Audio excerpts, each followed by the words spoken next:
पुराने समय की बात है। किसी नगर में रोमा और सोमा नाम के दो धनी व्यापारी रहते थे। वह दोनों ही अपने धन और वैभव का बड़ा प्रदर्शन करते थे। एक दिन रोमा अपने मित्र सोमा के घर उससे भेंट करने गया। रोमा ने देखा कि सोमा का घर बहुत ही विशाल और 3 मंजिला था।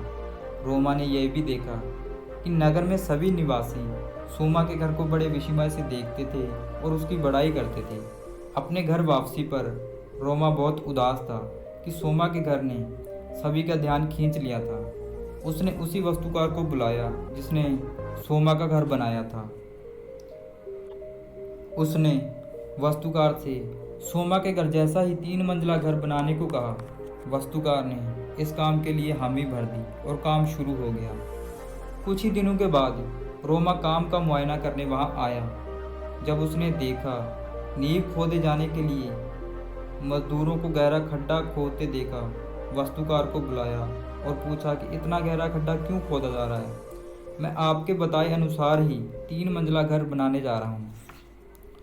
वास्तुकार ने कहा, सबसे पहले मैं मजबूत नींव बनाऊंगा, फिर कशमश पहली मंजिल, दूसरी मंजिल और तीसरी मंजिल बनाऊंगा। मुझे इन सब से कोई मतलब नहीं। रोमा ने कहा, तुम सीधे ही तीसरी मंजिल बनाओ और उतनी ही ऊंची बनाओ जितनी तुमने सोमा की बनाई है।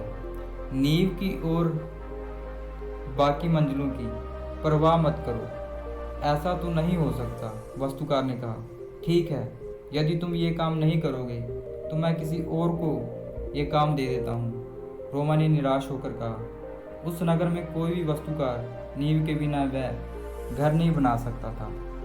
फलत वह घर कभी नहीं बन पाया। दोस्तों, इस कहानी से हमें ये शिक्षा मिलती है, अगर किसी चीज़ को लंबे समय तक बनाए रखना है तो उसकी नींव मजबूत होनी चाहिए, नहीं तो हमें उसका बहुत बड़ा नुकसान हो सकता है। दोस्तों, आपको ये कहानी कैसी लगी हमें कमेंट करके ज़रूर बताएं।